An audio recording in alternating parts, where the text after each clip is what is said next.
What's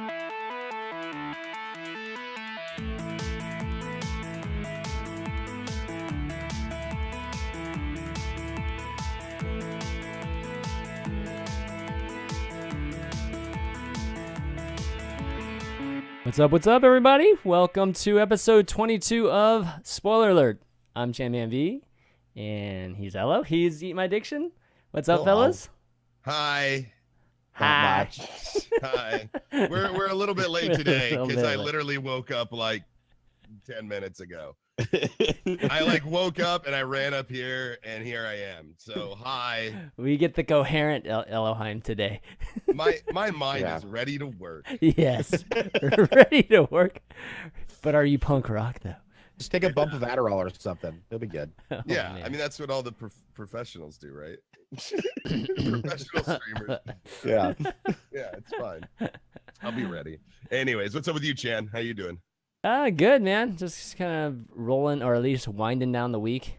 This is my last show every week, so by the time Spoiler Alert comes around, I'm like, oh yeah, just ready to start relaxing because just have some fun. Yeah, not as much planning, or the planning is all done by this time.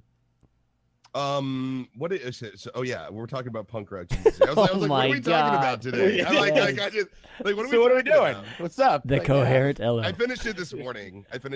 Well, I've had a cold all week. I've been coughing, and you guys can hear me. I'll be making all sorts of noises.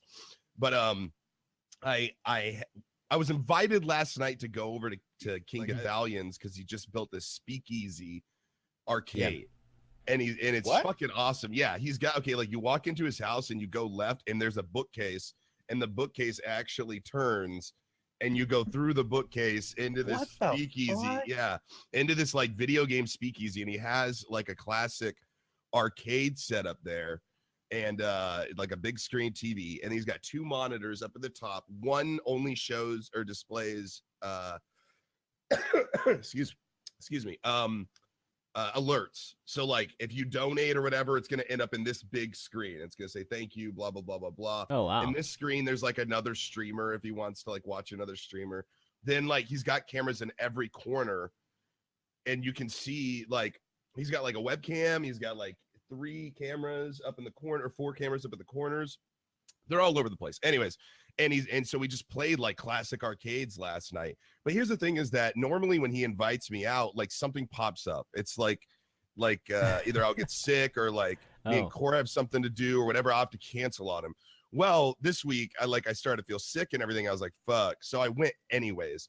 So I was in this contained room, this small contained room with 4 other people, and I'm sniffing and coughing and everything. God. And Getalian's what the fuck, man?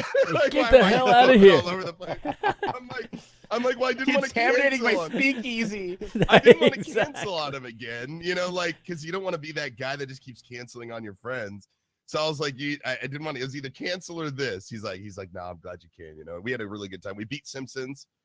Oh, Simpsons! The arcade game Simpsons. Yeah. That's a classic. We beat that. We played.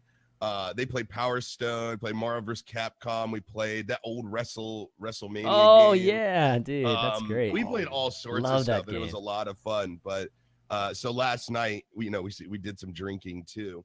So this morning I woke up at 7 o'clock and I'm feeling miserable, and I finished Punk Rock Jesus. I finished it up, so I'm all ready to go. It's fresh on your mind.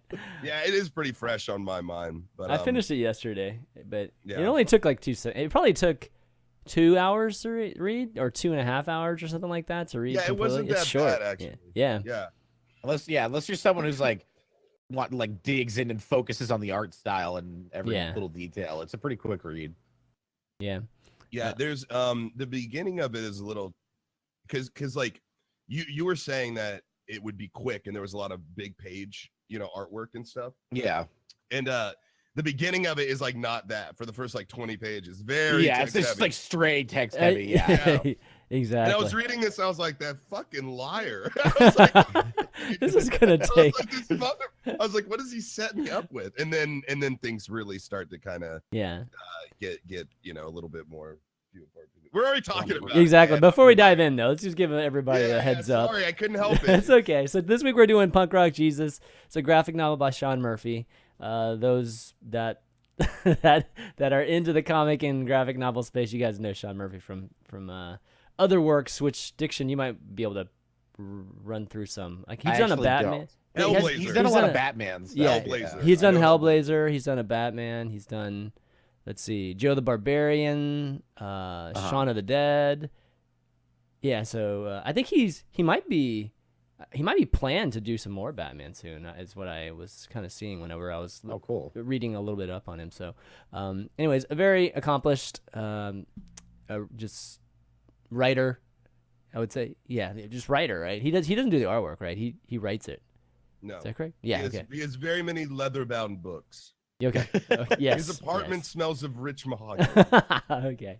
But well, anyways, we're doing Punk Rock Jesus this week. Hopefully you guys will get a chance to read it, because otherwise you're going to be spoiled as to what it's about. But this is our second, I guess, officially our second graphic novel that we've done since we did after the Killing Joke. Yeah. So this was great. Again, like I'm not too familiar with this genre at all, so this was, this is actually really, really fun to watch. But the show itself, guys, we're doing kind of a book club style type of thing where we give you what we're going to be doing the following week. So last week we told you guys we were going to do Punk Rock Jesus, and we just go through it. We just dig really, really deep into it with discussions, and we're going to be taking callers too. So if you're interested in hopping on and adding your thoughts on Punk Rock Jesus, go ahead and hop on this Discord, go into the general channel. Monkey Overlord's sitting there waiting, and he'll get you set up for that. But all right, let's just get into it, guys. Dive in. Exactly.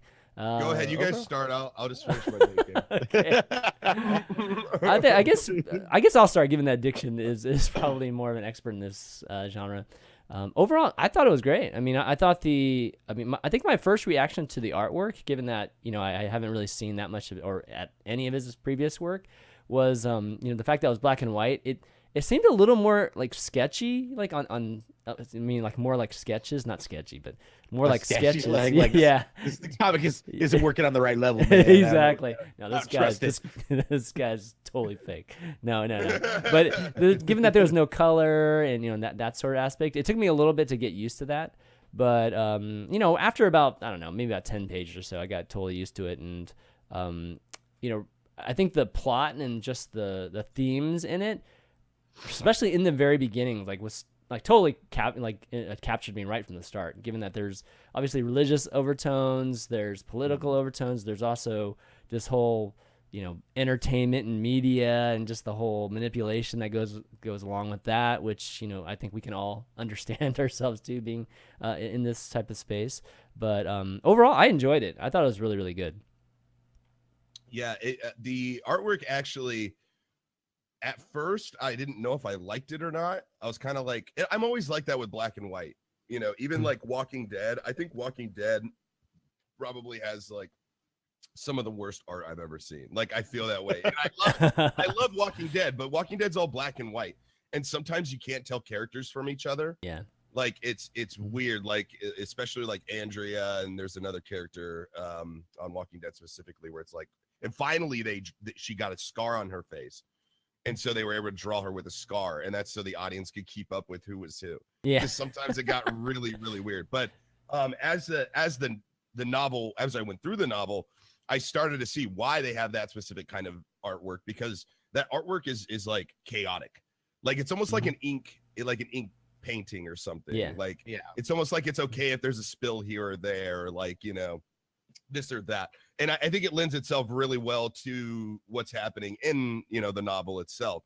There's a lot of chaos in the world. It's almost like I guess, is dystopian the right word? Like, this alternate future, where it's almost like it's like Truman Show meets like Sin City meets like something else. I can't quite put my finger on it. Maybe like Dog the Bounty Hunter. but yeah, with that one dude. Yeah, right. Yeah, he's just fucking like an angry bounty hunter guy. I liked it a lot too. I felt though and I usually feel this way. I felt like it had, I wish it was longer. I wish it had taken more time with certain things. I It like that definitely it's like moves like really quickly. it through moves time. really It fast. spans like 14 years plus flashbacks to Thomas's childhood and Right. teenage years, and it does that in 225 pages or so. Yeah, it's very really fast. quick. Yeah, I wish they would have taken a little bit more time with it because I was fine as it was. I just would have liked to have sat a little bit longer in each timeline, or Yeah. you know, maybe spend a little bit more time in places. I felt some deaths were really like quick. Like Gwen's. Yeah, like Yeah. exactly. Yeah, like Gwen's death was just like really quick. You know, like I thought that they'd have more for her. You know, especially when the angel saves her and stuff, and Yeah. But ultimately, I thought it was really good. Those are the few small complaints about it. It is a little preachy too, but I mean, that's That's whole kind of the fucking point. comic. Yeah, it's Right? kind of the point. You know, you gotta be okay with preachy things, and I think when you jump into it, you gotta understand that's preachy. The whole daughter thing, I totally saw coming. Like there was no hiding that. Oh Like, yeah. Like it wasn't even like I didn't really even consider it a twist because as soon as she's like I'm pregnant, like the extra. It was like, oh, this person who knows how to clone humans is suddenly pregnant after being barren her whole life. Okay. Right. And after we obviously see her, you know, not save the baby, but see the baby get tossed at least, you know. That's fucked up. I'm all over the place right now with this because there was just there's so much. Yeah. There's so much in those pages. Yeah. Diction, what do you think, man? Oh, I loved it. I loved it first time I read it, and second time. I do agree it is a little bit preachy, but at the same time, it's like the preachiness comes from Chris himself, who is a 14-year-old for most of his like punk rock phase, you know. And even though he's got an IQ of 185, it's still he's a teenager who grew up in fucking solitude. So like, you know, his social skills are not there. So it's kind of like with like autistic people when they give you opinions, it's like there's no debating them. It's just they're giving you their facts, and like you can't really argue or debate them. And that's how I feel like he is as a teenager. He's just like, this is his doctrine, this is what he believes in, and you can either believe him or fuck off. And there is no in between. There's no compromise. And so I thought that he was really well written in that regard. They didn't really get into the psychology of him, but if you just kind of like remember what it was like being a teenager, being lost in the world, trying to figure out who you are, you know, like it made sense. It definitely made sense. Who's your favorite character, Diction? Pola, the polar bear. Oh, Cola. How can it not be? Such a sad death, man. Oh Totally yeah, sad death. that one hit me. And then I like at the end that they have, you know, They brought back Coke. Yeah, I do like the panda bear. That's pretty, not panda bear, but polar bear. It's pretty. I don't know. You can always have like a faithful animal companion, and you just fall in love with it. Like every time. I mean, the actual human character, definitely Thomas. Yeah, for me, I feel like he had the best arc. You know, like it was mostly his story. Like even though like all the covers are fucking Chris as in his punk rock costume, but it's definitely Thomas's story of his crisis of faith and his guilt of killing his family by accident as a child, and not being indoctrinated into the IRA without really understanding what their cause was and whether or not he believed in it. You know, he thought that he was doing what his father wanted for him. Also, every action sequence with him beating people up is fucking phenomenal, and like they're so good. And it's like Venture Brothers Brock Sampson shit too. It's like really zany fucking like ways, like when they're scaling J2 the NAC, and he fucking shoots one with, and he pulls them down. He pulls like a net thing. Yeah. Manages to not kill any of them somehow. Well, that was the coolest part. Is that you're like. Okay, because some of those early scenes, I'm like, oh, he's slashing them, with some kind of weapon, and he's actually killing them. But then you realize quickly that, oh no, he didn't. He just kind of bashed them, even though the artwork maimed the shit out of them. the artwork kind of makes it look like he's slashing. But then you look at the weapon, it's actually broken, and it's like wooden or something like that. And then you quickly realize that, oh, he hasn't killed anybody yet. Like, why hasn't he killed anybody? and then they go in and explain the whole angel thing and everything like that, right? So Yeah. that was really Because cool. he's Batman. Yeah, he's Batman. No Batman guns, with no rubber killing. bullets. Well, Until Rubber the very bullets. end, when he Yeah. fucking drags Slate into a fucking man. truck. I didn't like that. I didn't like that at all. That was like so. I don't know. It was so fed to the audience. Like It was definitely one of those like was, on but- the epilogue. By the way, Slate doesn't get away clean. I didn't Yeah. mind it. I didn't mind it. Actually, I don't know. I It was personally was like fine it with was like I don't know. It was so. It was so exactly what they knew we wanted. Like make this ultimate Yeah. bad guy. This manifestation of like media and television and like asshole CEO guy. Like, I mean, Slate's a pretty fucking bad guy, and even the artwork, back to the artwork, really lends itself to him because he's almost always like Thomas is shaded in the face, Yeah. but Yeah. he looks more like what's the word, like he's got it's almost like mysterious, like the There's shading on his face, like it's the kind like, of like a shame. sympathetic. Yes, sympathetic shame, like the shading that they do on him. But if you look at the shading that they do, even for like in that scene, like go back. Actually, can you go back to the image before? Let me see. Like even in that scene, like most of the bad guys or people that you aren't supposed to trust have the shading on their face that makes them look sinister as fuck. Yeah. And they did it to his uncle, who brings him into the IRA, and then they do it with Slate. So Slate is almost always looking like a mean ass what's his name from Truman Show, is Ed Harris. Ed Harris. Yeah, Yeah. like a mean Christoph. ass Ed. He Yeah, always Christoph. looks mean. He always so looks like mean. but Yeah. it's great. Like the art is actually I give it, like I went in thinking the story was gonna be kind of and like the story was gonna be like super super crazy good, and the art was kind of meh. And I actually ended up liking the art more than the actual story itself. If it was just the story of Thomas, I probably would just love. I think the story. Of Thomas, I think the like you said, story was of Thomas was the best Yeah, part yeah, of the yeah, comic, but- and that was the part where you guys were talking about expanding on, or at least spending some more time on. I would have definitely taken another 50 to 100 pages on just his story, and you guys are right. It was more of more of a story about him. I mean, it starts off that way too, right? The first scene is all about him. Yeah. But And then so- he's so like a it's the tone. background character for most of the rest of the book until Towards the the end. last couple volumes where they go back into his teenage years and exactly what he did when people are calling him a child killer and like what he actually did, what actually happened. Yeah. Shit like that makes me so mad though. Like when I read this, a part of me that just absolutely hates media, especially today. This is like a really good comic to read today. How old is it? Like I didn't even ask that or even That's look. a good question. Oh, it's a few years old. Punk Rock Jesus release date. We'll just put that. I don't know. April 2013. Okay. No, it's not All that right. old. Yeah. So it's not that old. And you can tell. I mean, especially today though. Like look at like PewDiePie, right? I bring this up. I brought this up a lot lately because it's just so fucking scary and weird. The things that happen with PewDiePie, where they go through his content and they cut up some parts where he's done bits about Nazis or something like that. Yeah, And- they can choose what they want to present to their Sure. audience to get the best clicks on their articles. Yeah, exactly. That is And today. they paint- yes, That's it's, today. it's yellow journalism, shitty journalism, and they paint him out to be this character, right? This Nazi sympathizer that's like, and I know PewDiePie, like we're friends, like he's a great dude. There's never once I thought you're a Nazi.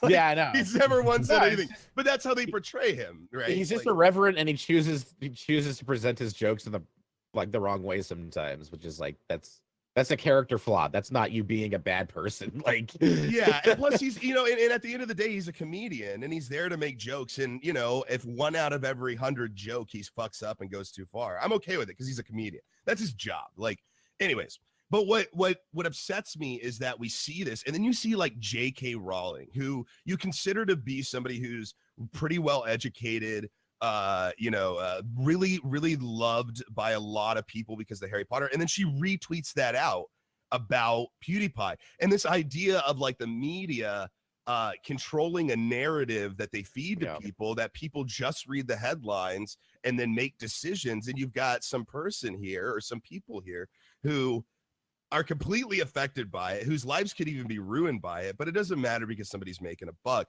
And this goes, it takes that mold and what we're seeing happening, and it's just like Black Mirror style. This is what it could be. I mean, it's Truman Show. It's like you said, and they could make it out to be this whole thing. Yeah, I mean, it's like Truman Show to like the 10th most or 100th most degree, right? With the religious overtones too. I mean, that's when it's just crazy absurd. Sorry, I just want to finish this last thing. Yeah, it's like, go ahead. That's why it pisses me off when I read it. When I read it, I see like the media just taking advantage of every possible situation, and just like the untruth of it, like the impure, like it's just so evil and so wrong and so twisted that it just gets under me because it's so true to life, I guess is what I wanted to say. Sorry, I'm done with that rant now. Yeah. And it's like they nailed it on the head with like how reality shows are made, like specifically production. those types. It's produced. Yeah, it's completely produced. It's scripted. It's controlled. Like there is like a bunch of behind the scenes shit on like The Bachelor where like oh my god, I don't know what season it was, but it was like they like the you know, he goes off away from the cameras with this one girl, and then you hear a slurping noise. And they just ADR'd that in. It wasn't they went off to talk. They just ADR'd it in and made everyone believe that she like gave him a blowjob or made out with him or some shit. And it's like that happens all the time. They control the narrative, like, and like they ask very specific questions to their contestants to try to rile them up and get them to fuck with the other contestants and like get mad. Like, did you know this person said this in the interview? And they'll take it out of context and like that kind of stuff. And so they really nailed it when like Slate is just like straight up editing their supposedly real life, you know, documentary or show or whatever. Well, what's crazy about it is that it's funny that you mentioned the whole Bachelor thing, because there's actually a TV series that's all about that. Have you ever heard? Oh, what's it called? No, I read that shit on like Crack. They do a bunch of articles there's about, an like, actual reality TV series with a few that it's basically depicting all of that. You know, with a show like The Bachelor. It's called gosh, what is it called? I watch it too, so that's what's crazy. I can't remember. Unreal. It's called Unreal. If you guys ever want to check that out. I know. I've never seen it. It's a pretty good show. The first season was pretty good, but it's basically a show about a reality show like Bachelor, and it, you know, like they have these crazy storylines where they're producing all the women and getting them to do these things, and telling them how to sell themselves more to the camera and trying to get the Bachelor and all that stuff. So it's an actually interesting show too that we may want to do one of these days. But have you ever talked to a Panzer when we were at St. Jude? Have you ever talked to her about her reality show stuff? Stories, dude. She's got stories. Oh, she been on? Panzer, yeah. She was on King of the Nerds or something like that. Oh, yeah. And they painted her out to be this like real bitch. And she was talking to me about it, and like when they went there, they wouldn't like let them sleep. Like they would keep them up, or they made them sleep in these horrible places and shower in these horrible conditions, and like they would only let them shower every now and then. They would only let them sleep every now and then. Wow, that's crazy. It's basically like you manufacture the anger and aggression that you film to everybody, because the people, you're subjects of the film, you're like sleep depriving and all this stuff. So they would obviously you're gonna get irritated at stuff when you have. She said they would like ask her. They would ask her about her recently deceased father of cancer, out of context, just to get shots of her crying. Yeah, basically, just to make it emotionally like rile her up and get her to cry. Yeah, it's weird, but I mean that happens all the time. Oh, that absolutely, all the time, and it's starting to happen. Here's the scary thing, though: it's starting to happen with like real media. Like it's starting to become real media that people really look to. People, it's crazy because you actually find more people, like not more people, but a lot of people going and watching like Philip DeFranco, because because he's so unbiased and he can just give it, like YouTube news is the place where I go now to find out exactly what's happening, because I can't trust the news source. So I love this. I think works like this are important. I think it's important that we have stuff like this that brings kind of that to a head in obviously an extreme way, but still in a realistic way. I feel like I don't feel like we're so far off, or it's so crazy to think that we might actually have a reality TV show of a person, you know, like growing up, Yep. you know, and all that stuff. I mean, after Trump's president, all bets are off. Like anything can happen. All your dreams can come true. So I guess what it Go get that job you're not qualified for, kids. That's right.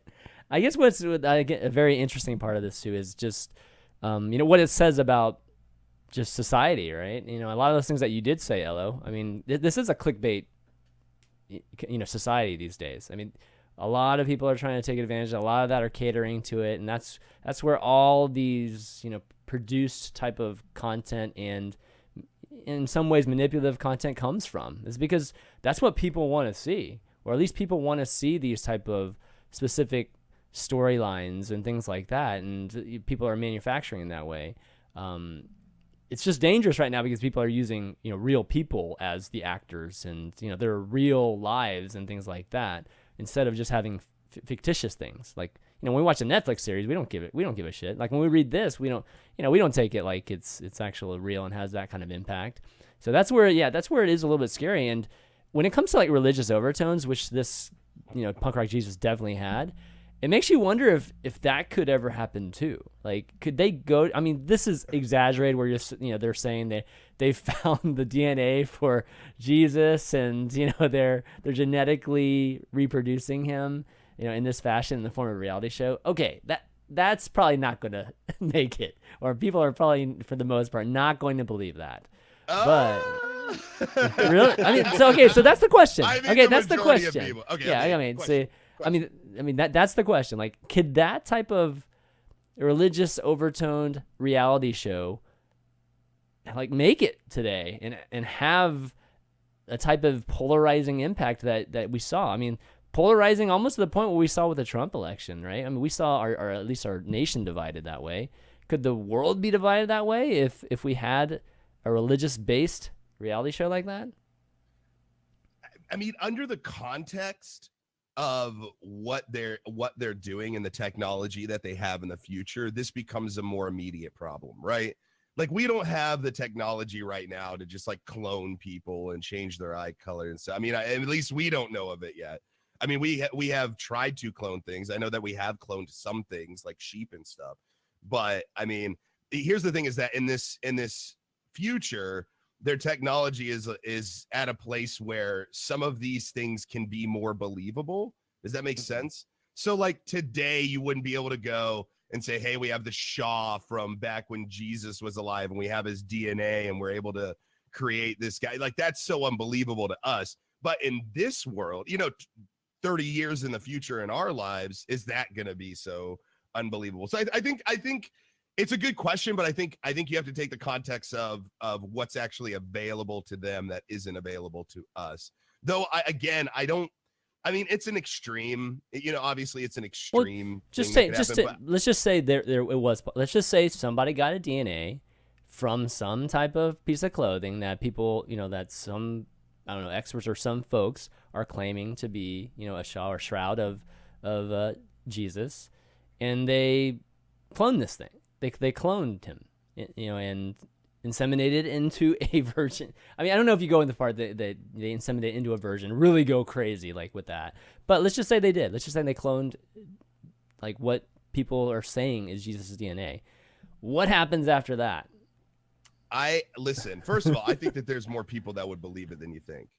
Okay. Like, and I learned that in the Trump election. I'm being like blunt, yeah. But like I learned that in the Trump election, that what I think of people like as a whole is not the reality.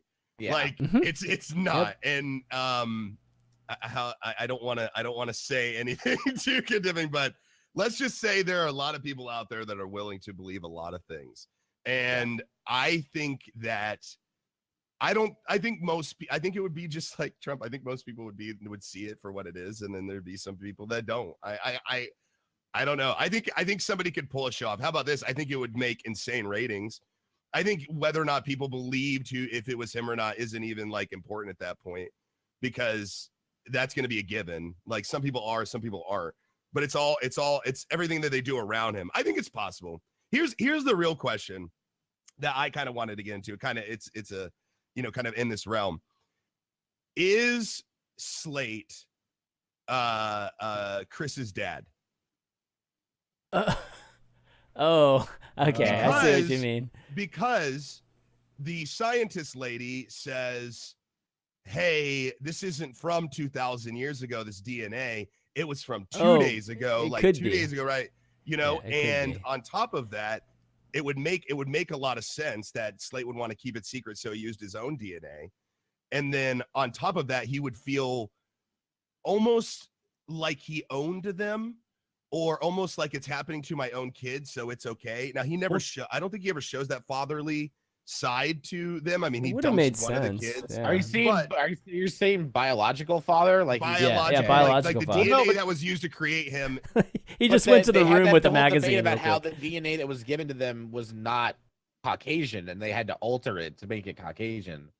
Oh, did they say that? I don't. Yeah, they had this argument where she was like, "Well, the DNA is Middle Eastern, you know." Oh, right. That's right. Oh, that's right. And he's like, "No, we want a white baby because that'll sell right. better." Basically, that's right. Like, that's how people picture Jesus in their mind. I guess that's right. I guess that puts a damper in that whole theory. But either way, like who? I mean, then where did the DNA come from? Are we just supposed to be like whatever? Or I mean, they never tell you. They say the shawl was fake. There wasn't a shawl. Yeah, I mean, it could be it could be anywhere at that point. Once it wasn't Jesus, or once it was from, you know, a week ago or whatever it was, it literally could have been anything. Oh man, I thought that they were hinting that it was his DNA, but you're right. At the beginning, they do say that it was Middle Eastern DNA. Well, fuck me then. I thought you were meaning just like from a general standpoint. Is he, you know, like his creator / father and things like that? Okay, father, all right. You know, because if it's not coming off the Shaw, where's it coming from? You know, it's clear. I mean, it's clearly just manufactured. Like the whole damn thing is manufactured. Yeah. You know. Anyways, that was my. That would have been interesting though. He just goes in the other room with his mag and this is Jesus. DNA right here, man. Whip this up. It's Jesus, second coming. Second coming. Exactly. I came first. Exactly, man.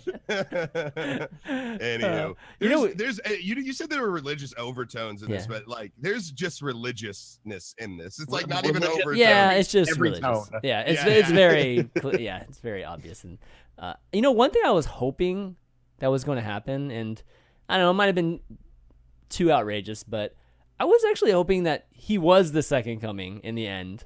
You know, like they would have this, okay, it's totally manufactured, but then in the end, he was really the second coming, you know, especially with Thomas and the way Thomas was, you know, kind of treating him. You know, at the end, like he breaks his vow or whatever, you know, with the angel, right? He breaks that pact or whatever and starts killing people, and he says, "You better be Jesus," right at the end.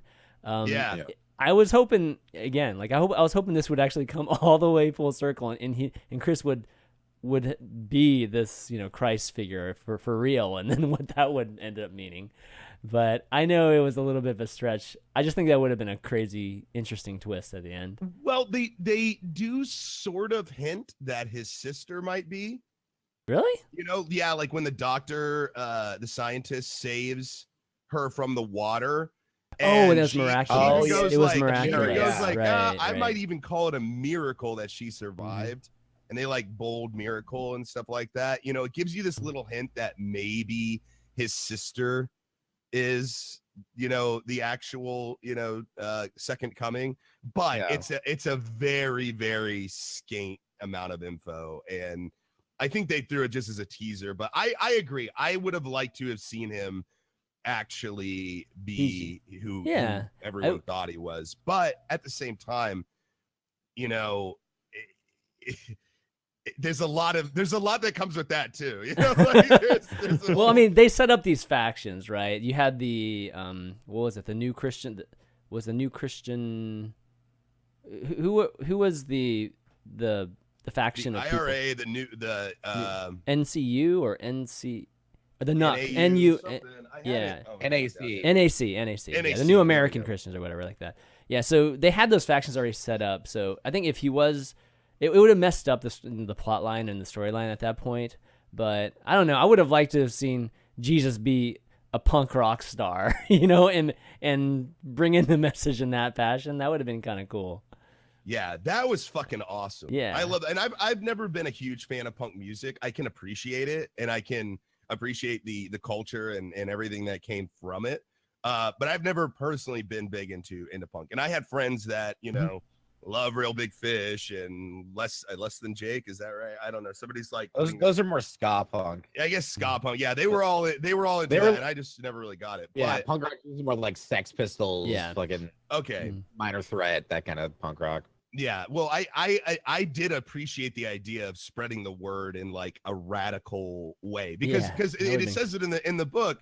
You know, it makes sense. Like he took like the original, you know, the first Jesus, the original Jesus, the son, The OG you know, like, Jesus, the OG Jesus. OG. He came back and he did some controversial shit, right? Yeah, He you know, dined with sinners and prostitutes and hung out at these places. They needed the most help, right?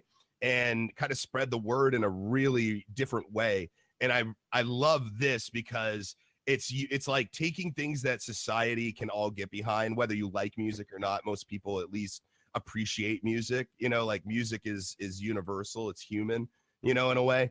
And using that as a platform of rebellion, you got like the 14-year-old angst mixed in with it. Then you've got the religious part of it, you know, all the backstory of him losing his parents and being manipulated. Like it all cultivates into him joining this punk rock band, which is like almost like the epitome of everything that stands for, that rebellion, that, you know, that passion, like wanting change, you know, like that I thought was an incredible idea.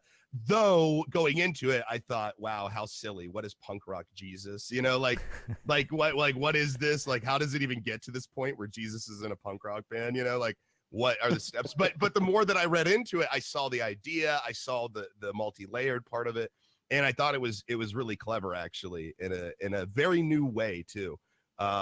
It's pretty original in that respect. You know, the story elements around it aren't original, but I don't think I've ever seen something say, hey, this is the second coming of Jesus and he's in a punk rock band and this is how he changed the world, you know? Yeah. And he comes close too, right? Like he's starting to make waves before he abruptly dies. Like I didn't understand that death. Like that death came out of nowhere and I just didn't get it. And I didn't see any like real significance to it. Maybe you guys can help me out. But like when I thought he was just hurt when the plane crashes. And then, like in the next page, it's like, well, he's gone. I'm like, what? What do you mean he's gone? It's Jesus. This is like, you can't just die in a plane crash or, you know, like a carrier going out. So, what did you guys think about the death? What did you guys think about that death specifically?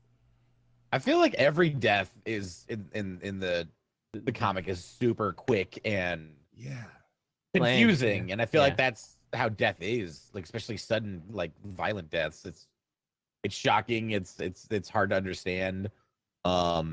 Like everything from the beginning, his parents, you know, like it took a minute for me to like read through it and understand that he shot them, you know, like by accident. Gwen getting fucking crushed by the door and stuff like that, like Cola getting like slashed in the throat. Like you don't understand what's happening until you like see the frame of them lying dead. And you're like, oh shit, okay. So it didn't bug me that much, no. I think his was the only one that bugged me. I think Gwen a little bit, because Gwen, you felt like she had some sort of prophecy, right? Or some sort of mission or something, because she was saved by that angel, you know, during her dream, supposedly. Yeah. You know, and so I thought there would be more in store for her. So when she died, I was like, man, that was abrupt. And like, what was the whole point of having an angel save her if she was just going to die, like within the next 20 pages or something? Sorry, Chan, go yeah, ahead. I mean, I think the death, I mean, I would have preferred the deaths be, you know, have the depth of how Thomas's parents died. I mean, that was cool, actually, how they did that, because everybody, you know, you went through about half to 3/4 of the entire comic thinking that he shot his dad. You know, he was the reason why he died. And then of course you find out later, you know, that wasn't the reason. Yeah. I think with Gwen, with Chris, it just wasn't thought out like very much, especially the Gwen one. I think that those 15 pages right there with Gwen, you know, being fired, right? And then joining the NAC and then coming on this rescue mission and then dying. That was that was way too fast. And for me, I don't know, it just made me, I guess, value Gwen's character even less, which was really, really bad, because Gwen's character should have been a major part in this too, because she was the one that was potentially the most manipulated out of this. Chris being the obvious one, but I think Gwen was even more so, and she had this whole kind of complex aspect about her, where she was somebody who was in need. Like, she wasn't a very. I think her situation, her parents were, they needed money, right? And she was basically trying to provide a way to do this by joining into this whole crazy J2 thing. So, she was a complex character that I think they just threw away so fast. Doors closing on her, and they didn't even really confirm that Slate actually killed her. There was nothing that was resolved with that whole thing with Gwen, in my mind. Yeah. So they should have done that much better. And then Chris at the end, it wasn't terribly done bad, but they could have done a lot of epic things, some interesting epic ways for him to die, even if it is just kind of sudden. You knew he was going to die, though. I don't think anybody was surprised he was going to be killed at the end of this thing. Well, he's Jesus. Yeah, yeah. So besides the fact he's Jesus, his whole story, you just knew he was going to die, like, get assassinated or something, right? You just knew that. There's one guy you could count on to die. It's Jesus. Jesus. Okay? Like, that's his whole thing. Spoiler alert. That's his whole, yeah. Yeah. Anyways, I agree that, and I think that is specifically what I wish they would have spent more time on. When we talked earlier about it going so quickly, I wish it was longer. I think that specifically, I wish we would have gotten more from Gwen, like, what went through the decision to join the NAC. She's seen how crazy they are, but you've got this desperate mother, right, who just wants to save her child, and she's doing anything she can. So she'll join the crazies if that's her best bet to get in there and save her son, and the relentless motherhood of it all, I wish that we would have, or they would have explored that a little bit more. I love how my biggest critique of this thing is that I wish there was more to read. Like, that's such a good critique, right? Like, you just want to get more into it and appreciate it on a different level, because this does leave this thing does have a lot of ambiguous angles to it.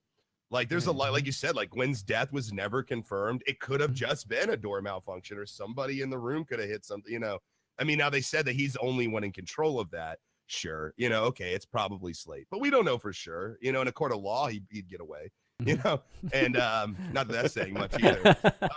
But there's a lot of that in here. And I don't know, like, thinking back on it, I want to know more, but maybe I don't necessarily want these questions answered. Maybe part of its charm is that it doesn't answer these questions. And personally, I'm okay with things that don't answer everything.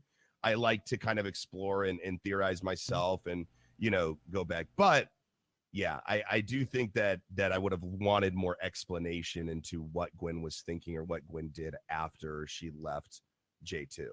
I think would have been really interesting to go to give more context. Her dying has huge impacts on just the arc of the story, right? The death of her is going to affect Chris in a huge way, and that's kind of why I just felt, spending more time on that, just having that be a very definitive, clear moment would have explained a lot more, or at least explained the reactions of Chris and what he ends up being, after that.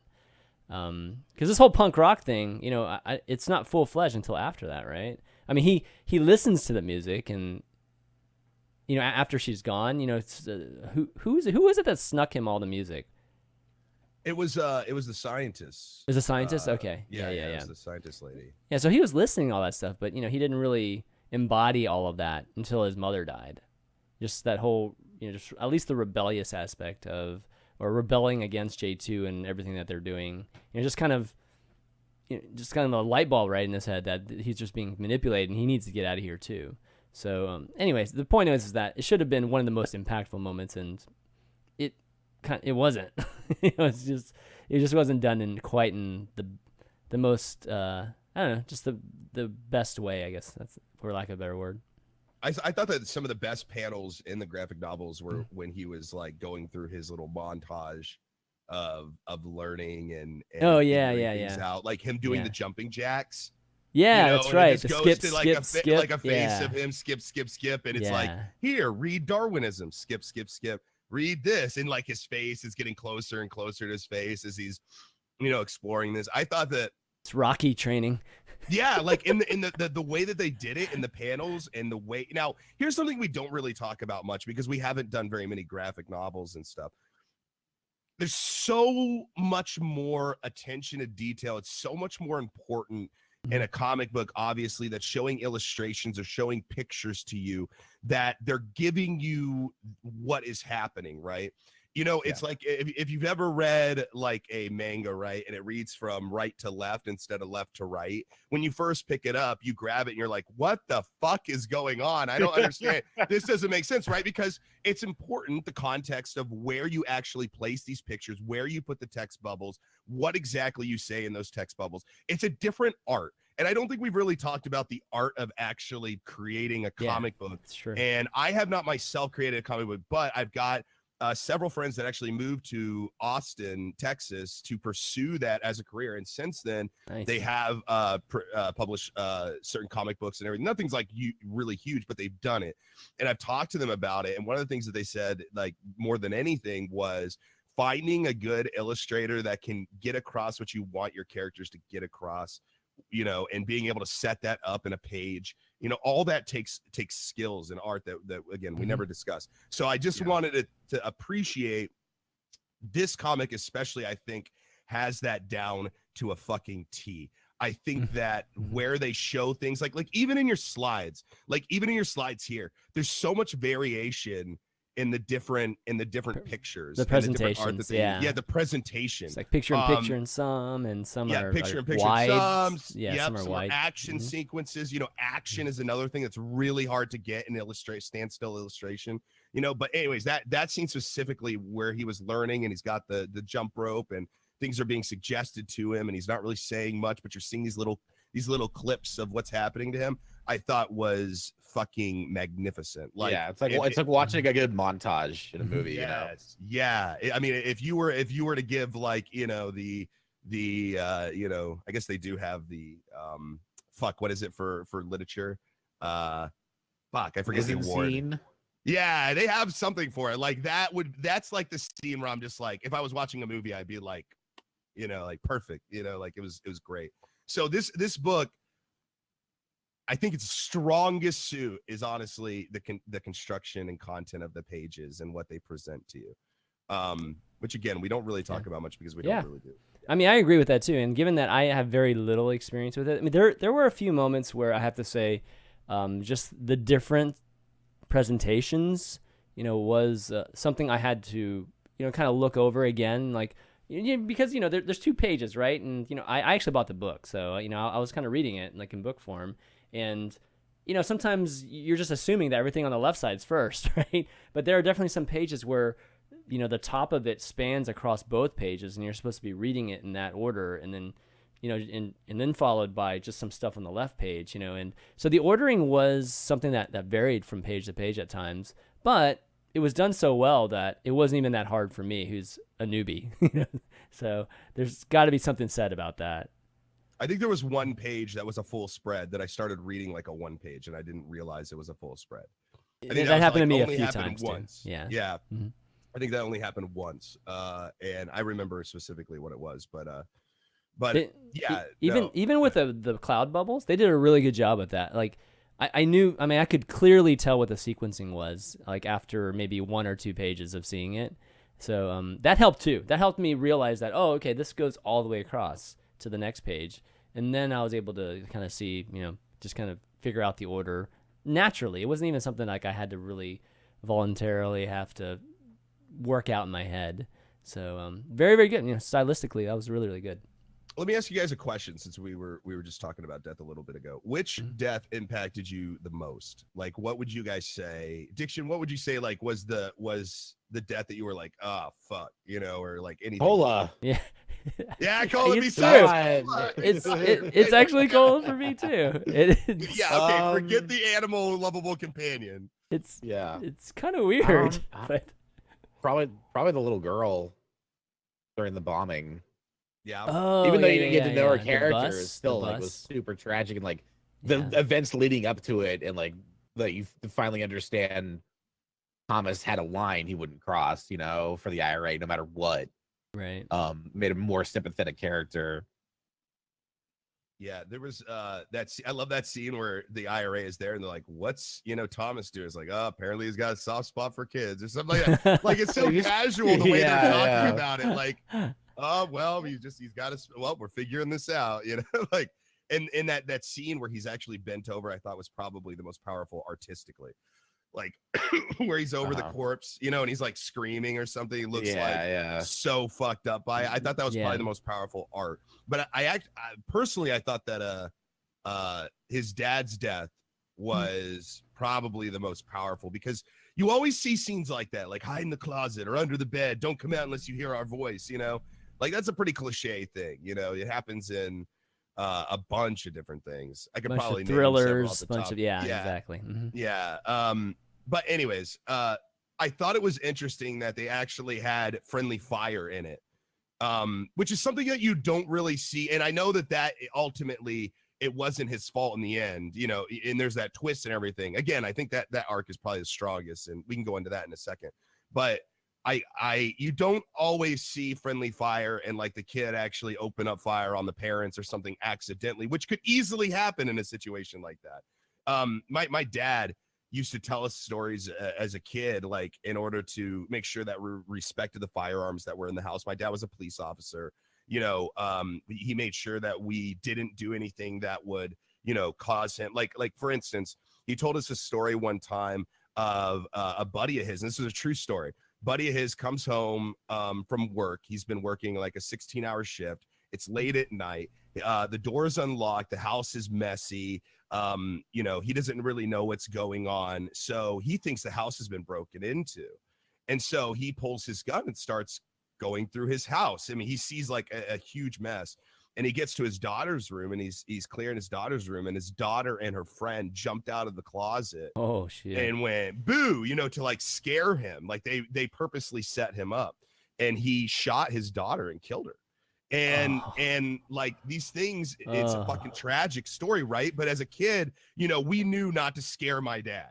Like, you don't do that. You don't scare a police officer. You don't go into this room. You don't touch this drawer. This is where we keep the gun. You don't go anywhere near this. This is, like they taught us that stuff. So it's interesting to see these accidental things happen, even though that was a high pressure situation and very different. Just as a personal level, it was nice to see some of this, like, incorporate some of the lessons from my father into things like this. Like, you need to be careful. Not everybody coming at you is going to be an enemy. Not everybody, Yeah. So I saw some kind of weird correlation in my brain with that. And I liked the death of him.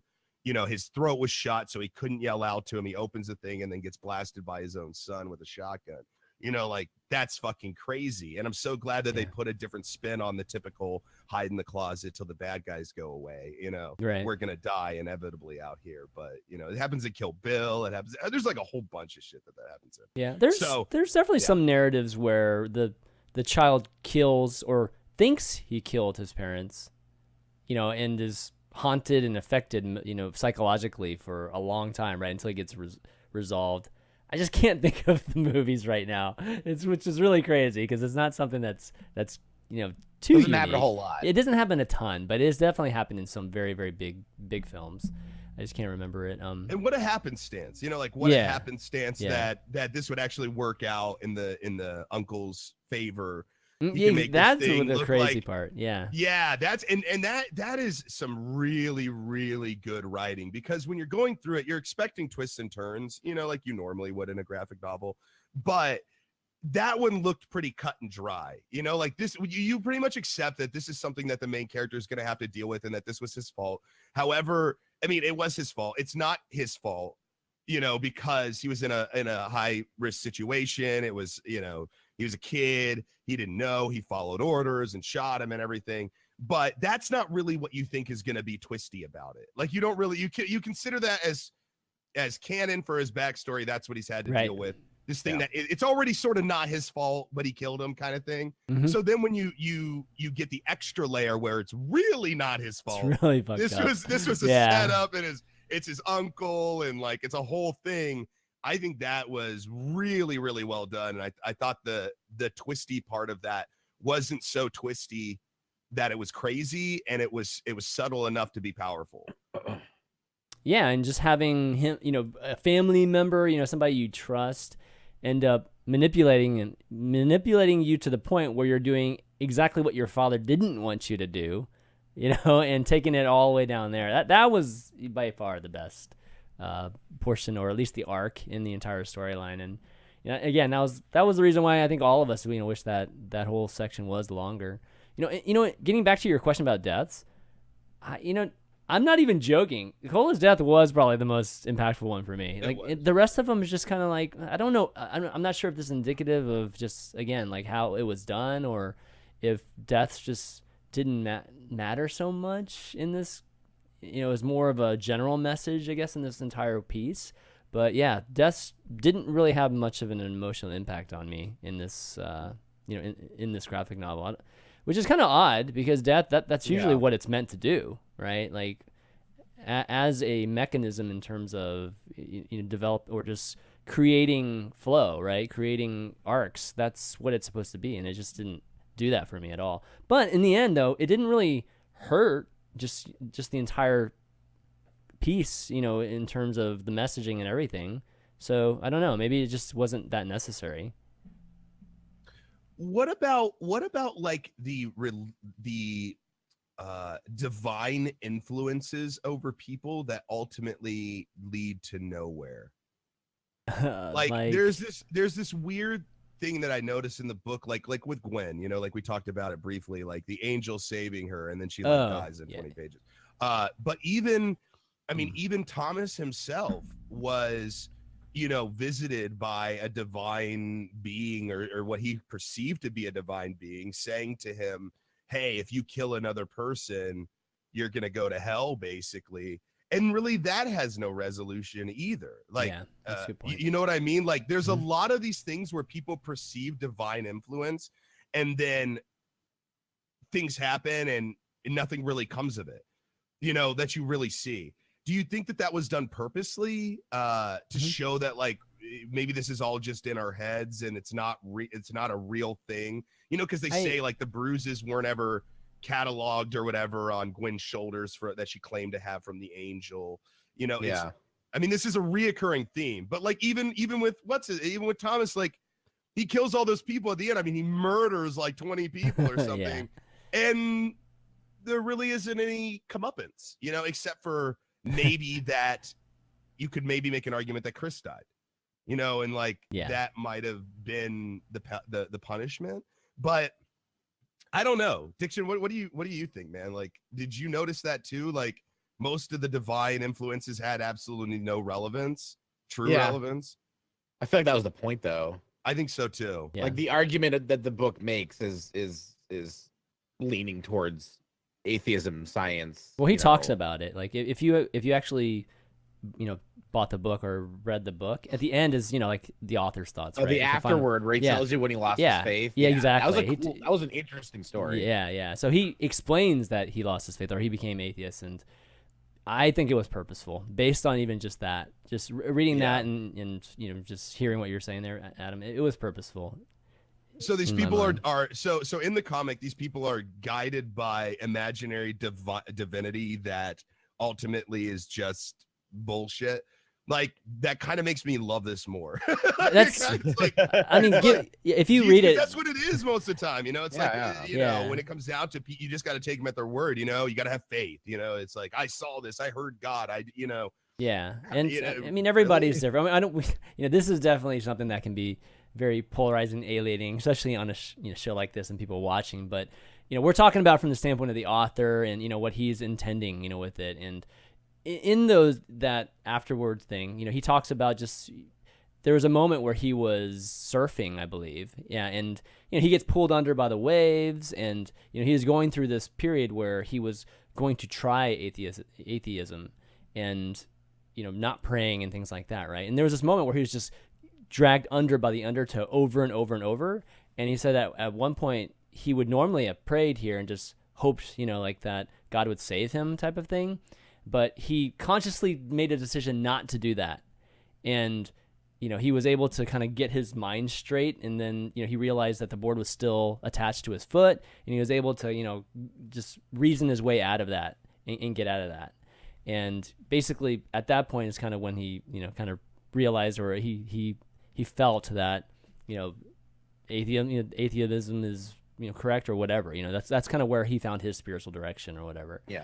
And so a lot of these things at the end of the story make sense. And he said he even changed the end. He changed the end, or he changed Chris to be. No, he changed the entire book. Oh, the entire book. Okay, yeah. Like he was in the middle of writing it when he went on that surfing trip. Yeah. And the original book was based on his Christian Catholic beliefs. Mm-hmm. And then he had that like near-death experience where he realized praying was not going to save him. Logic and reason and like using his brain is what saved him. Mm-hmm. And so he was like, I got to go back and I got to rewrite this entirely. And so that's why. So he made Chris an atheist instead of, exactly. Christian. Yeah, he was supposed to be he is Jesus, and he believes that he is Jesus, and that's the whole book. That it's tough, right? Religion's never an easy religion's thing. definitely something that's hard to talk about at times, especially on something that's more, more about entertainment and things. So many different beliefs, and it's like a rule in my channel. We don't talk about politics and religion. Yeah, same. It's just. But we're just talking about the work. I mean, we're not necessarily talking about our beliefs. You can't escape the conversation with this. It's like a major 90% part of what of this it. is about is like faith and belief and all that.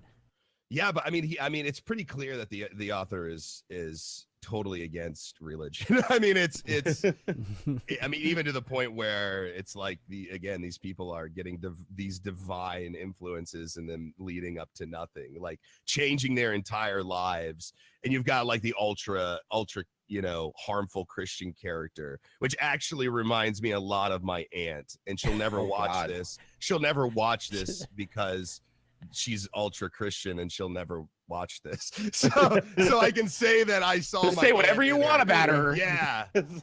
How did you like them? How did you like them? How did you like them depicting her as this, I don't know, kind of ugly, butchy looking woman? I mean, there's no other way to describe her, right? Milton, I think was her name, right? Milton. Yeah. Milton. Yeah.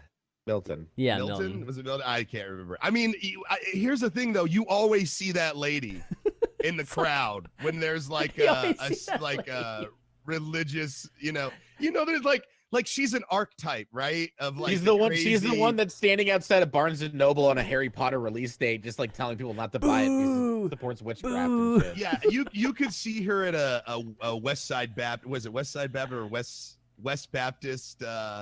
Like funeral picket or something, yeah. You see this, everyday Jane. God hates flags.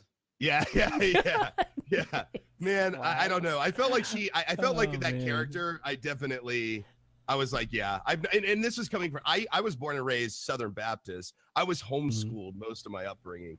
So we in the homeschooling community is usually a very religious community, at least around where I'm at. We have cooperative groups that work together, parents that are raising their kids that get together and stuff. And those are mostly done through churches. And so I've seen the ultra, righteous side of religion, and it's not pretty sometimes. And so when I saw that character, while she may seem over the top, like I said, you see that person like all the time. Like they could have chosen any other form, but they chose that one. I just thought that was funny for some reason.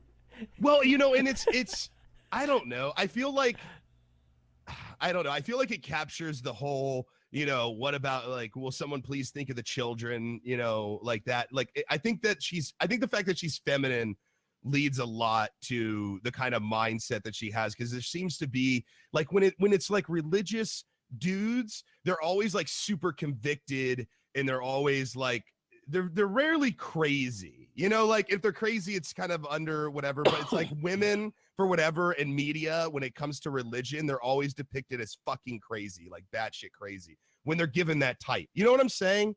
Like you don't see very many like overly crazy Christian guys in film and stuff, and you're racking your brain. but like you don't. They usually have a different spin on it. It's always that one actress that was in she was in Donnie Darko and No Country for Old Men. She's like the wife's mother, the like super religious mother. Yeah, I know what you're talking. Like, I you know doubt that your actress, commitment to spark but like emotion. she always plays that character. That's like her fucking. She's stuck playing the I gotta see who super this is. like harsh religious like old woman who scolds everyone in the movie. Yeah, And it's like, yeah, it's an archetype. yeah. I don't know. I feel like men are more depicted as being manipulative or I don't know what a like manipulative or mysterious or hidden, or like when it comes to religion, it's almost like they're real quiet about it, but they're all fucked up. They're just as fucked up, but just in a different way. But like you get the crazy religious lady. I mean, that's what she embodies, and I could relate with that. When I saw this woman, you know, this older, overweight, like yay for God, you know, that kind of thing. You can admire that passion, but at the same time, it's like it's usually self-serving, and it's loud, it's not kind, it's everything that is the opposite of what it is to be a Christian, you know. And that's kind of that was the whole fucking point, you know, is that she, you know, like he even says it in the book, like you make my point because you act all fucking crazy, you increase the ratings for our TV show, you were part of this, like you're just as much a part of this as everybody else. You're an actor. You're an actor in this show, basically. Yeah, I hope I'm articulating that well. Like I don't mean to offend anybody, but there's definitely like a holier than thou, pious, bitchy, older woman Christian lady that gets casted in many things. So I didn't really think of it. I didn't really think about it like that. But if it, you know, he chose that character because of that type of stereotype, that's pretty smart. That's very smart. Okay, so you get what I'm saying. I know what you get. I get what you're saying. It's hard to explain, but I'm glad you get what I'm saying. Yeah. Yeah, no, I think that was calculated. I think that was on purpose, you know, to have that. And she's sort of a fucking badass. You know, like they talk about how much of a badass she is. Like, again, you can admire the passion, and that passion gives them conviction, and that conviction gives them strength. You know, like you see that in this, like they were like, I think they said something like, man, she moves fast for an old woman or something. Right. You're like, damn, she's quick. So it did give like a little head nod almost to like, you know, it's like damn, it sucks that this is what you're passionate about, because if it was something else, you could really do something, you know, that kind of thing. But yeah, I love the scene where he's at her, you know, like they attack the bus, and then they flip the car, yeah, you know, and then they help the people get to the hospital, and then the hospital, she's like, oh, I know you're just wayward, and we do love you and stuff, and he's like, fuck you. Excuse me. That's when he's like, you created me. Exactly. Like, fuck you. And then that just makes her pissed. You know, that's when everything really hits the fan. That's when it's like no longer like kid stuff. You know, we were just throwing Molotovs before. Now we got rocket launchers, and we're gonna fucking kill special your forces. Exactly. Yeah. So it's crazy. And I like that too. You know, there's something to be said about that too, that escalation. You know, like how far will you go in order to make sure that your beliefs are followed or adhered to, and how much of your doctrine will you break in order to do that? That's kind of the the overlapping theme of everything here. It's with the scientists, with the algae. You know, she could have stopped a lot of this, but her mindset is, if I can just develop this algae, I can save billions of people.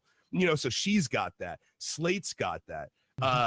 There's like a lot of that. Like, how far are you willing to go to make sure what you believe is going to be, you know, accepted, and what rules are you willing to break along the way? And it's got a lot of attention to detail, and you see that in different characters. It's not just one person or two people. It's like almost fucking everybody, you know, except for Cola, you know, and that's why you guys love Cola so much. So. Cola's literally on 10 pages of this entire thing. Yeah. Well, it's kind of hard not to love a genetically altered polar bear that's programmed to love you. You know, That's true. Anywho, are we taking calls? Yeah, we're taking calls. So if you guys want to call in, go ahead and again come to this Discord channel, and Monkey will set you guys up. I don't know if we have anybody yet.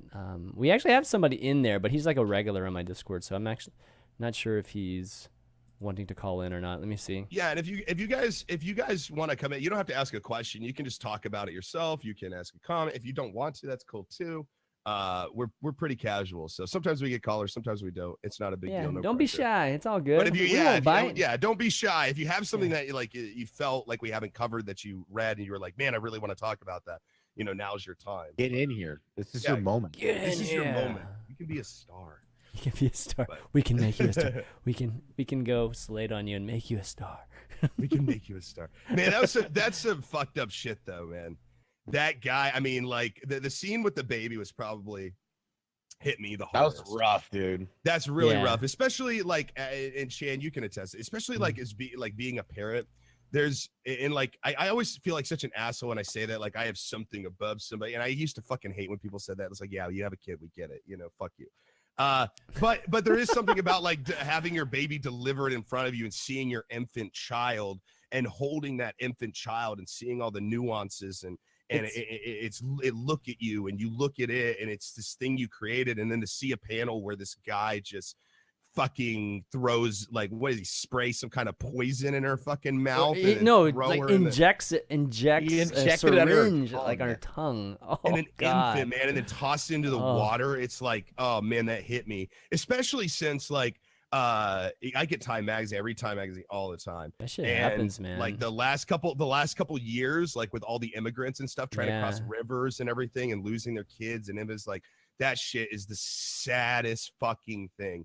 And that scene where he just throws her into the water, that made me like. Well, euthanasia. I mean, it's stuff. I mean, stuff like that's happened forever. Like having a female baby, a daughter, and then just chucking it into the river and shit like that. I mean, that kind of crap has happened for centuries now. So for me, I can't even imagine doing that because, like you said, Ello, it's something that you'll never experience until you have kids. Just that moment, especially if you're in, just at, right there at that moment, whenever, the baby comes out, it's like, wow, like it is still probably the most impactful moment that's ever happened to me in my life, just seeing that. So, I mean, it's nothing new. Most parents would say that, but, it is. But you selfishly insert your own child into these situations. Of course you do, because that's the only way that you can relate to it. Was my cat. Yeah, I mean, it's the same thing. It's the same thing too. I mean, it's the same thing. Cats are like kids too. I mean, it's. I never not like, some people are always like, those aren't your kids, they're pets. Okay, great. Yes, we understand this is a dog and this is a cat. We get that. But it's about the love you have for these things. And I'm from a family that absolutely loves their pets. We talk for our pets. Like, we have voices that we actually have conversations. You'll hear me and my brother like have a conversation with each other through the pets. It's ridiculous. It's stupid.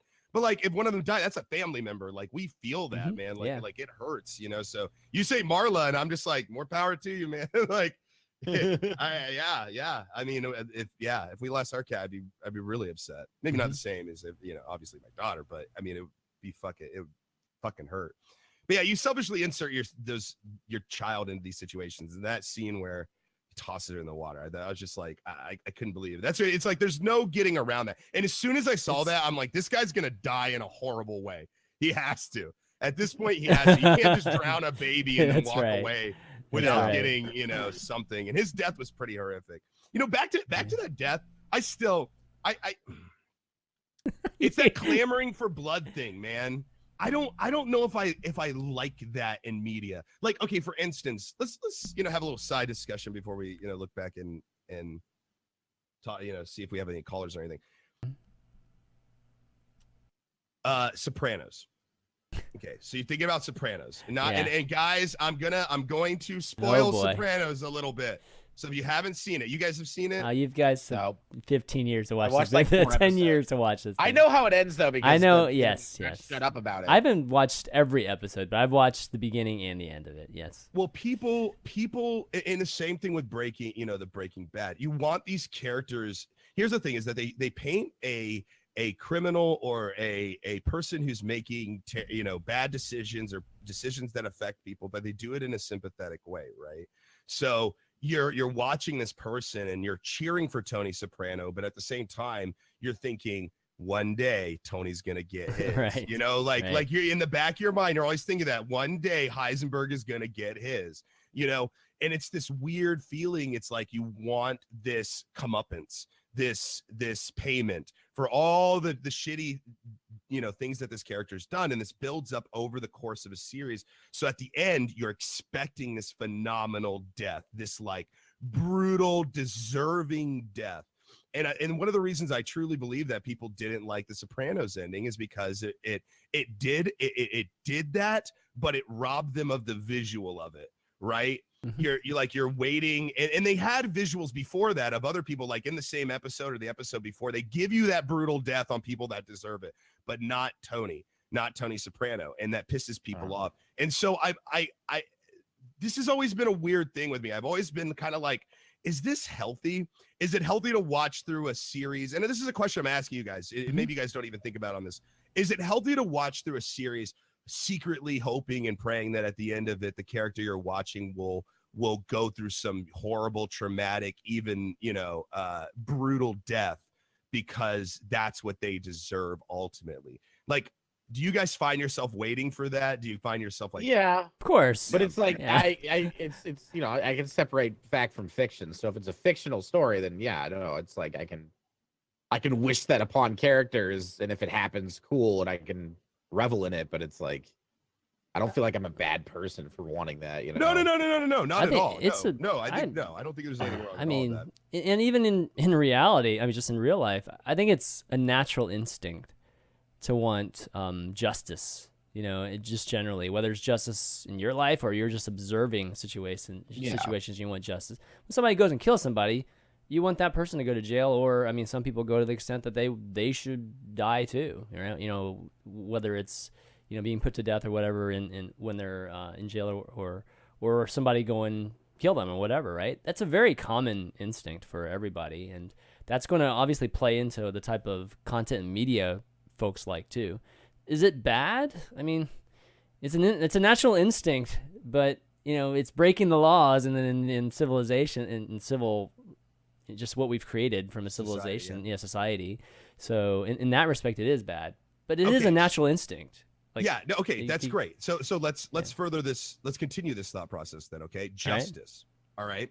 So justice is really the word that you're coming down to. People love justice, and I totally get behind that. Totally believe what you're saying. You're right. You're absolutely right. Now, do you feel like Slate got justice? Yes. Or you mean You believe that Slate got justice? I mean, when you see at like the end of the comic, real justice would be like his life getting broken down piece by piece and humiliated and despondent, and like he goes broke, he's homeless, and then Thomas slams him into a fucking truck. Yes, like that would be a lot more satisfying. But the way that this comic moves, it like, I mean, they could have done just like one page, which was like a montage, like the jump rope thing that just shows the downfall of Slate, and then there's the kicker at the end. That would have been a hell of a lot more satisfying than just like he's on the phone with his agent, like, hey, I've got a new idea for let's make Muhammad, you know, like life's picking up for old Slate here. Like, yeah, I mean, there's kind of an ironic sense to that it's like, all right, he feels like he got away with everything and he's gonna be good and everything, and then nope, sorry, dude. Yeah, and I can definitely appreciate that. I guess what my point is that whenever I see something like that, like where it's like, how are we gonna give the viewers justice? We're gonna give them a super brutal death. Like that's what's going to make them happy. That's the justice they want. That's the justice they crave. You know, and that I think is a crutch in a way. I would rather that the person who is going to give us that justice think a little bit more about it. I don't like the super bloody, brutal ending because it's almost like too wham bam, thank you, ma'am. Like it's too, to me, that's not justice. That's you're giving me what you think I want. You know, like you're just making this over the top brutal death, which where I would want to see something like Diction said, maybe a little bit more drawn out, a little bit more thoughtful. It just seemed like nice and cleaned up at the end, and in the end, Slate gets brutally murdered. You know, like yay, we did it. You know, you have to think of it from the standpoint of how it was done too, and for me, it was okay because it was Thomas, and it just kind of showed you that Thomas could have done this at any time. Like he could have literally, he could have thrown Slate in front of a train or bus at any time. It's just he was acting under these rules that created by an angel or created by his guilt, created by whatever, right? His own internal things. So the fact that Thomas did that in such a very funny and ironic way, in my opinion, it was, I don't know, I was satisfied by that. It was fine for me. Yeah. See, I just, for some reason, I don't like that death. Like, have you guys ever seen? I know what you mean, though. The Lovely Bones. Have you guys ever seen that movie? No. With the pedophile. It's basically about this pedophile that abducts this girl. Are you guys gonna watch it? Like, is it okay if I just? Yeah, go ahead. Okay. So at the end of this thing, this pedophile like abducts this kid, like several girls, and like kills them basically. And the movie is you follow like the ghost of this girl as she watches the aftermath for her family and them figuring out it's him. Oh wow. Okay. Ultimately, he gets away though. Ultimately, at the end, he like gets away, and he's never caught. And then like they sum it all up at the end where he's standing outside, and it's like the last scene of the movie, and he's talking to some girl, like he wants to pick up the girl, and the girl tells him he's creepy and walks away, and he's just sitting there. He like lights up a cigarette or something, and an icicle falls on his head. See, that's knocks him out, and then he falls down a cliff and bounces down the cliff and breaks all his bones, and he just lands at the bottom and dies. And it's like, that's what I'm talking about. It's like this weird, like it's almost like they. Like this out of nowhere, like we're just gonna fucking brutally murder this guy. Well, when it's random like that, yeah, I don't like that. I mean, that's at least this one wasn't random. It was Thomas had a vendetta, right? Right. Also, he like in his arc, he learned that not killing people wasn't saving him, and he had that crisis of faith. Like, well. Like I was told to save Chris, and the only way to save Chris is to kill these people that are holding conflicting. Hostage. It's totally conflicting. Yeah, so like he came up to the conclusion that I'm already going to hell, so fuck it, I guess. Yeah. Take one more for the team, I guess. No, and I totally see that. Like I don't know, I feel like it's a little shallow for me. Like I wanted something more, maybe and you can't really do a lot with they got a limited amount of pages and stuff. But I think about like other villains that have been dealt with or, handled, not to get too much into it, but like Negan, you're wearing a Negan shirt right now, right? It's like, that's like one of the craziest villains ever. And the way they handle him, like, I just like it so much. It's not like I'm ruining a lot of things right now. I'm really spoiler alerting right now. But there's like, I don't know. I feel like there's different ways to handle the justice that comes to these characters instead of we'll just murder them at the end. That'll be enough. Like, I don't know. Sure. I just had that on my mind. I thought I would want to talk to you guys about it, but apparently my opinion is wrong. No, it's like everybody has their opinion. I mean, I think it's just like a little bit of, in this particular case, it was a little bit different. Like random deaths at the end, like absolute, having somebody die for the sake of justice, regardless of how it happens, including random kind of moments like that.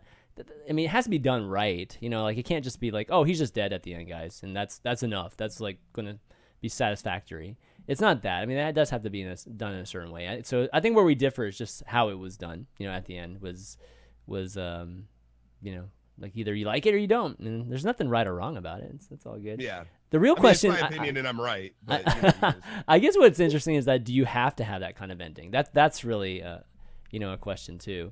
And yeah, and I don't think you do. I think Slate could have gotten away, and I think I would have enjoyed the graphic novel as much. I would have wanted something to happen to him. But see, like I would have appreciated, like let me think off the top of my head. See, like I would have liked it a lot more if like the scientist had done something to him that caused him to like degenerate over time, or she did something, or somebody did something to him secretly. It's like, oh, you got away. Well, you didn't really get away because, when you were doing this, I spliced these genes. I gave you. You're turning into algae. Yeah. You're going to turn into algae over time. No, but like, you see what I'm saying? Like, I'm okay. Yeah. I don't know. I'm okay with the death or even the lack of death. Maybe he goes on to make the next show, and that's just another lesson in itself. Like, I would have been totally fine with that. I don't think you need it. But I think that like the brutal murder thing is a little bit shallow. I think it's fine, but it just seems a little shallow. Yeah. I would have liked to see like the scientist do some crazy shit.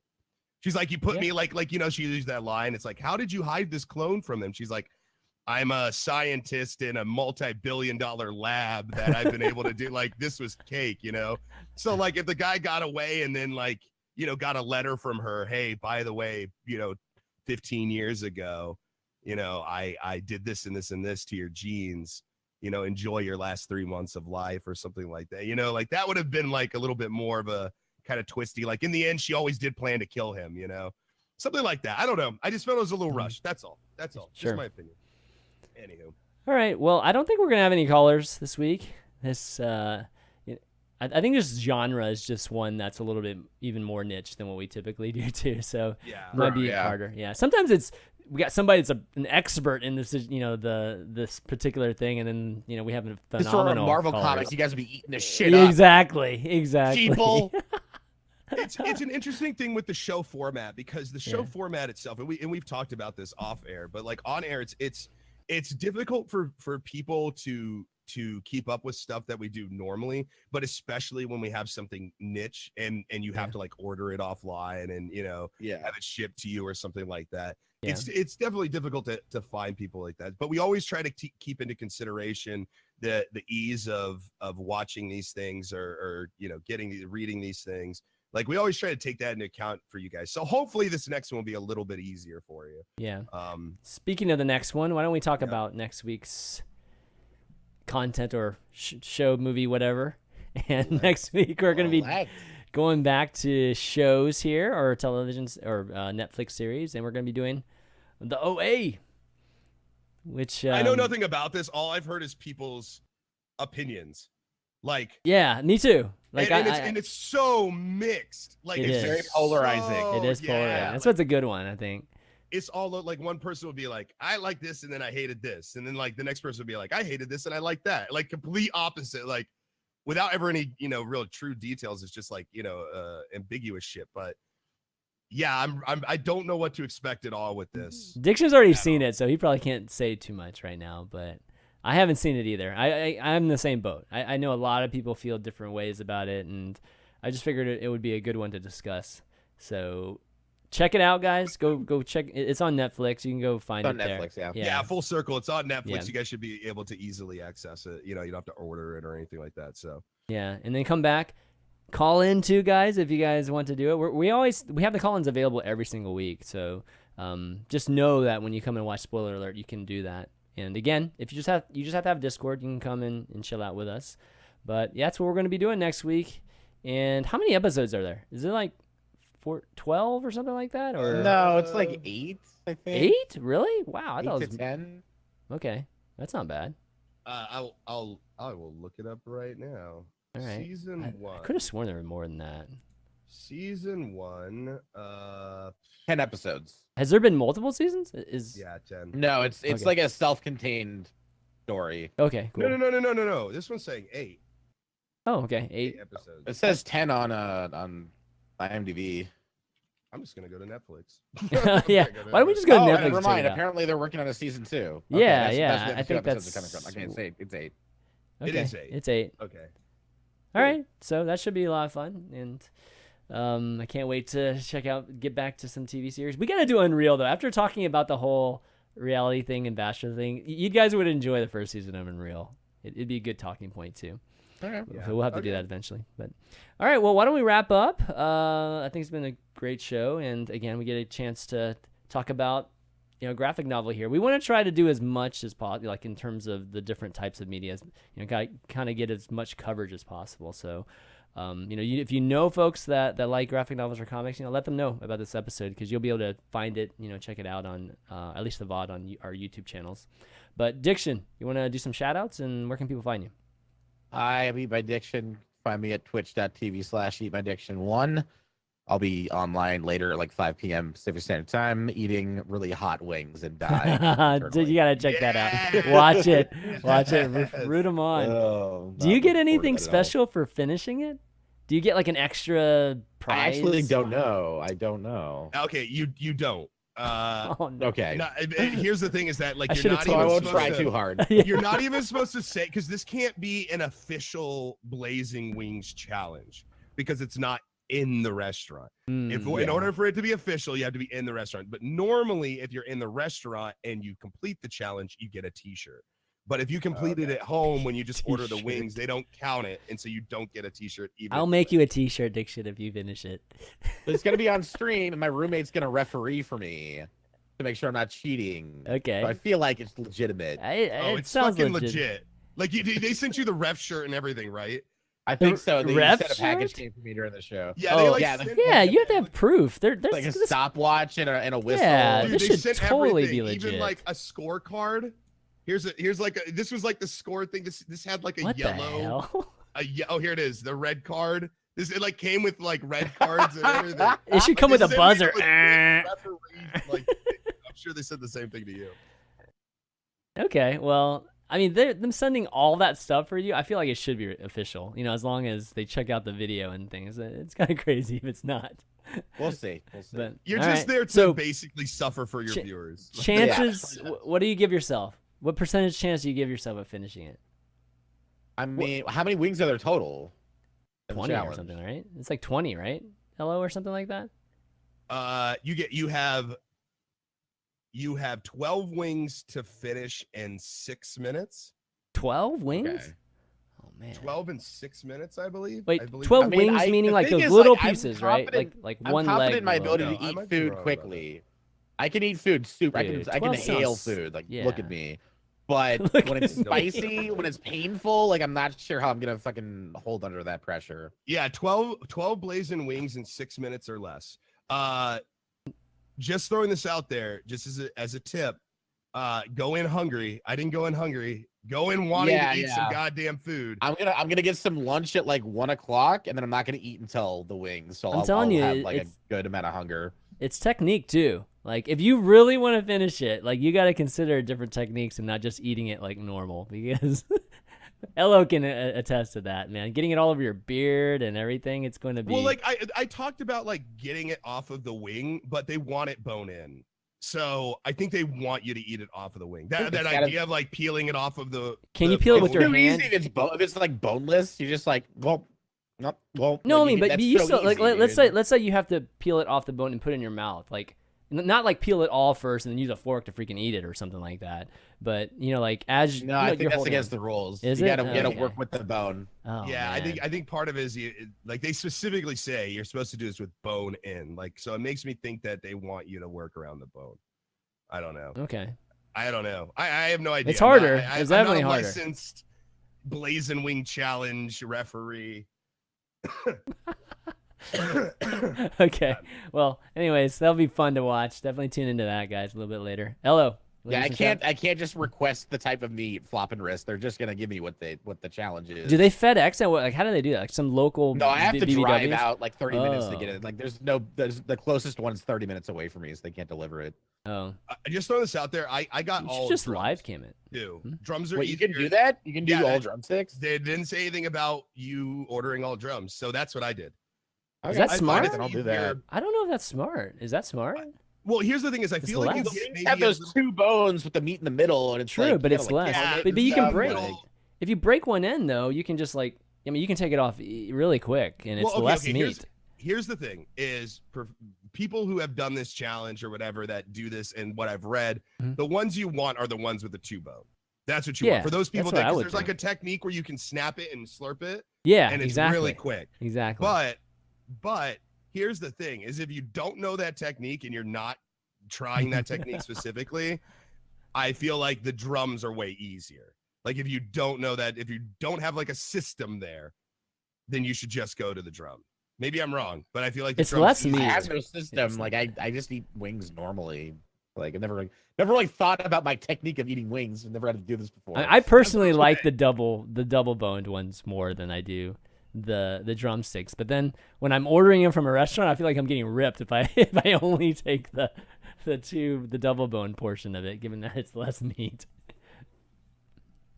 Anyways, know. I believe in you, Addiction. I think you can do it. You tell Thank us you. what ends up working for us. As long as you don't eat more than me, I'll be happy. What'd you get to? You got to 9 or Well, 10, That's it's what right? 11. 11? Well, in the time limit, I Oh. got to 8, and then I kept going just to see if I could complete all 12. Oh, okay. And I Oh, you only got to 11, 8. so. 6 minutes Yeah. is like really I feel like I fast. could do at It's- least 8. Well, here's the thing is that like the heat again, the heat isn't what got me. It wasn't the heat. It's just that my body would not let me swallow it. Like I just could, like I had to like breathe out and then breathe in and swallow. It's just something about it, either the heat or whatever, or maybe I just wasn't that hungry, honestly, going into it. So my body was just like, why are you fucking shoving food into me? Like, I don't need it. So I don't know. But the heat, it was hot. It's fucking hot. It's going to be real uncomfortable. You're going to really hate shit. But it's not, it was manageable. It was like a constant pain that I was like, okay, I can handle that. But Okay. like, it was just the actual eating part. So. Okay, it's gonna be fun. Anywho, It's gonna Anyway. be fun. At least watching you. I watched Ellos towards the end because it was right before the show last time. It was pretty. God, Pretty I'm funny. probably gonna start like snotting and just like. oh, dude, I was nasty. I'm just gonna get I a feel towel. all I'm not in gonna bother his with like paper beard. towels or napkins. I'm just gonna get a whole towel. My buddy that was reffing was looking at me like, dude, you looked fucking horrible. I was like, well, what do you expect? Like, I'm going into a hot wing eating contest. I'm not gonna be pretty. It's not the time to be I pretty. mean, have you seen those Yeah. eating? Have you seen those professional eaters, man? It's not pretty. It's It's definitely not not pretty. pretty at all. That's more in your realm, Chan. you know? Yeah, oh, of course, the Yeah. the Asians, Asian. the little Asian girls are Fuck really you. good too, man. Yeah, man. I just watched a King of the Hill episode on it. It's real. It is real. It is real. Ello, you want to do some shout outs? We're gonna be Yeah, I wouldn't say like I'm not like sick, like feeling sick, but I definitely have a cold since the Ren Fair. I haven't streamed like this week like at all because there's just my nose has been running, my throat's been hurting, I've been coughing a lot. There's like this tickle in my throat, and it just makes it fucking miserable to broadcast and talk with people when you're constantly you. coughing. Yeah. like that. And like you have to clear that every few seconds. So I was just like, I'm just gonna get better and I'm gonna get back into it. But I still have that cough. So I don't know what's happening tomorrow morning. If it's where like in a place where I think I can go for hours and talk and it not be too bad. Like this wasn't that bad, but I still had to keep muting myself. It was annoying. I'll probably be streaming tomorrow morning, but I don't know. I don't know what's happening yet. We'll see just how things progress with this. So that's where I've been this week and what I've been doing. But I don't really, I mean, everything, it was a busy like month and a half. Like there was a lot going on in that month and a half. And now it's like calm down. So now I've actually like got time to just like breathe and relax, and I can just stream whatever. So there's going to be a lot of streaming this weekend, probably if I don't stream tomorrow morning, specifically Saturday and Sunday, you'll see me. And we're probably going to do some Player Unknown. So if you're not following this channel, this is the channel you want to follow. If you want to come check me out, I talk a lot. I rant, obviously.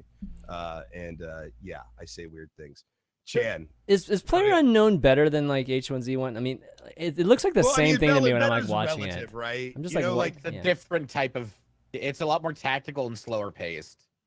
Okay. in my opinion, it is much better, in my opinion. Not that H1Z1 isn't fun. It just H1Z1 feels more arcadey. Did you see their And- patch today? No. Oh my god, it's like a directly like they are feeling the heat from Battlegrounds. Like they patched Oh, all this shit. people have complained- H1Z1. Yeah, they Yeah. patched so much shit people have been complaining about for months and months and months. Really? today. Okay. The After cars it's been work. dominating. It's been dominating on Steam player base and on Twitch. Like it's been annihilating H1Z1. Oh yeah, they're like feeling Player it. Unknowns is insane. And here's the thing about Player Unknown and Daybreak Studio. Both of their studios are really good with relations with streamers. Like Oh, their director of whatever, they're fucking phenomenal in both companies. Especially here's the thing though, is that Player Unknown, Brennan, he has been there with Daybreak to create H1Z1. And he's created this game, and before that, he made the Arma 3 mod. So he's taking in years and years and years of experience making this genre, and then making his own game, and having all the relationships that he's built along the way. So part of it's networking, part of it's that the game is really that good, And I think it's probably going to be one of the top games on Twitch for a while, and there's a good reason. Yeah, it's very different. H1Z1 more arcadey. Got it. Player Unknown is more simulate, almost like war simulation type stuff, like Arma 3-ish or like DayZ. Right. You get like modifications and stuff. Cool. So All right. yeah, it's awesome. You should check it out. We can do duos too if you ever want to. Oh, really? Okay. Yeah, we can maybe run one of around these together. days. Everybody's been telling me to play it. I haven't gotten a chance to. Wake up at like 4 a.m. in the morning. Come join me. I usually don't go to bed until 6, so I may catch you for an hour or something. Maybe. How long does one game usually last, though? It's as fast or as long as it needs to be. I think the max that they last is like 20 or 30 minutes or something. Oh, that's like not that, bad. like yeah. a round. But I mean, you usually die before that. So Right. Okay. Yeah, cool. I do. I always do. me too.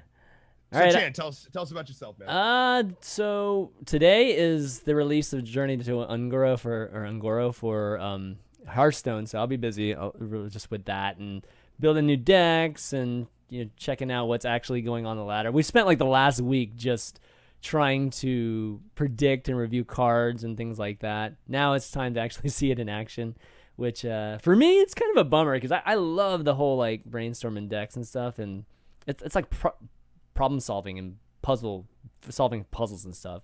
So once it gets out there, then net decking happens. Everybody just like copies everybody, and it's just all about just playing on the ladder at that point. So anyways, that's happening right now. I can't open packs until my daughter gets home because she opens all my packs. So I have to wait for another couple hours to do that. So it's released. Yeah, it's released today. It literally released during the show, during this show. It was like 45 minutes ago or something like that. So you can go and buy packs now for Journey to Ungoro and get all the new cards. And this is a big reset. They retired a bunch of, like from the ladder, they retired 3 previous expansions. So there's a lot of things that are different. And, if you do want to play standard ladder and you haven't played Hearthstone in a while, you probably don't have that many cards. You'll have to come and get some of the new cards now. But, yeah, it's exciting time. It's always fun. And we'll be doing that on my stream. You can find that at twitch.tv/ChanManV. And the VODs for this show, as well as all the other shows I do in Overwatch and Hearthstone, are on YouTube, youtube.com/ChanManV. And you can find this show also on iTunes too. If we don't get that many people downloading the audios right now, but you can go and you can find those though if you search for spoiler alert on iTunes or Google Podcast, and also on SoundCloud too. But yeah, that's going to be it, guys. Blizzard's like a lot of Blizzard games are having big updates and changes recently. Yeah, it's like they planned it out that way. Because like Heroes of the Storm.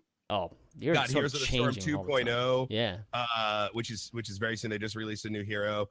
Diablo went into its 10th season, and they got a bunch of changes. I think they're bringing the Necromancer back into Diablo 3. Yeah, as well. later on this year. Yeah, Necromancer's coming back, but just recently I'll play the game again if. Really? Okay. All right. Yeah, I like Necromancer, but it seems like all the Blizzard games are like getting a big update recently. So interesting. I wonder if it's all planned. I think they're stepping it up more. StarCraft even has the Brood War HD thing coming out soon, which is that's a lot of hype behind that. So yeah, I think they're just stepping it up a little bit more. We've been asking for more releases more frequently, so I would love it if they did it more, at least in terms of Hearthstone and Overwatch.